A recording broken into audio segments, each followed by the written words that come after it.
We're exploring a well-known collection of teachings by Jesus called the Sermon on the Mount. Jesus spent most of his time with the poor and insignificant people of his day, and he claimed that God's rescue of the world was beginning through him and them. What was God rescuing the world from? Well, it's a rescue from the kind of world we've created by our selfishness and our contempt for others that leads to violence. And it's a rescue into communities of wholehearted love and respect. Jesus described this way of life by using an ancient biblical word, righteousness. A righteous person is someone who consistently does right by God and right by others. Jesus said, those who live this way are entering the kingdom of the skies. Okay, but life is messy. In any given situation, how are we even supposed to know what it means to do right by everyone? Yes, that is the question. So remember, Jesus was an Israelite, and the people of Israel had a specific answer to that question that was simple and profound. To do right by God and people, you need to learn God's wisdom. And how do you get God's wisdom? Well, for Israelites, you find God's wisdom by meditating on their scriptures, called the Torah and prophets. The Torah, that's the first 5 books of the Bible. Right. In Hebrew, Torah means teaching, though it's often translated in our Bibles as the law. But these books aren't just laws. Right. The Torah is a story about God's plan to partner with humans in ruling the world.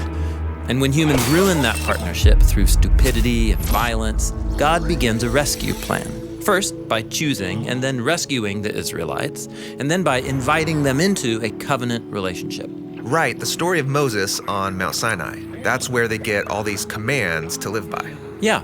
Now, after the Torah come the prophets, who continue the story. They show how Israel failed to live by God's wisdom by violating those commands.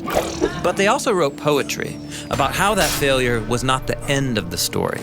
God was going to bring this partnership to its fulfillment. And for Jesus and his people, the Torah and the prophets, they reveal God's wisdom to anyone who will meditate on them day and night. Okay, but let's go back to all those commands. How do you find God's wisdom in an ancient law code? Yeah, totally. The laws in the Torah were ancient even to Jesus, given centuries earlier when the Israelites could live free on their own land.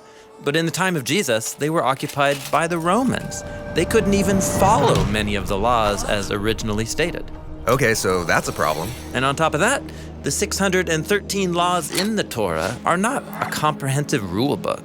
And so there arose teachers of the Torah called scribes and Pharisees, and they would fill in the gaps by discerning God's wisdom underneath the laws, so they could apply it to other areas of life. For instance, the Torah said Israelites should stop working 1 day a week. Right, but what counts as work? Well, the Torah doesn't actually give a full definition, and so the scribes would study the scriptures and provide a comprehensive list that people could live by. They're applying God's wisdom to everyday life so they can do righteousness before God and others. Right. Now, Israel's teachers didn't always agree with each other, and Jesus would often wade into these debates, sometimes agreeing and other times disagreeing with the scribes and Pharisees. And that would make them worry. Maybe Jesus doesn't take the Torah and the prophets seriously enough. And so Jesus responds to this concern in the Sermon on the Mount when he says, "Don't suppose that I've come to dismantle the Torah or the prophets. I haven't come to dismantle them, but to fill them full." What does that mean? That Jesus came to fill the Torah and prophets full? Well, remember, the scriptures tell the story about God's plan to partner with Israel and all humanity in ruling the world. And Jesus claimed that he was taking that story forward, showing how to be righteous and live by God's wisdom. That's quite a claim. Yes, Jesus even said that his vision of righteousness was more in line with God's wisdom than anyone else in his day. He said, "Unless your righteousness far surpasses that of the scribes and Pharisees, you won't enter the kingdom of the skies." That's intense. It is. But as we'll see, Jesus is offering a bold and beautiful vision of human life. How to build healthy communities and heal broken relationships, and how to transform hostility into honor and respect. Which is great, but can you give me an example? Actually, Jesus is going to do just that in 6 case studies. Each time he'll quote a command from the Torah and then explain how it reveals God's wisdom, so that we can learn how to consistently love God and do right by our neighbor.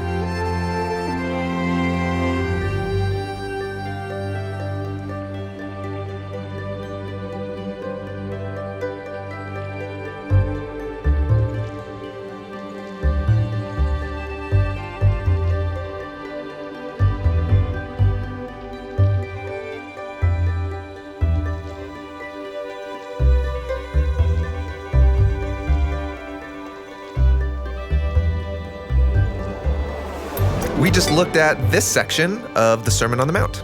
It's an introduction to this whole middle section where Jesus describes the life of a righteous community that's learning to live by God's wisdom.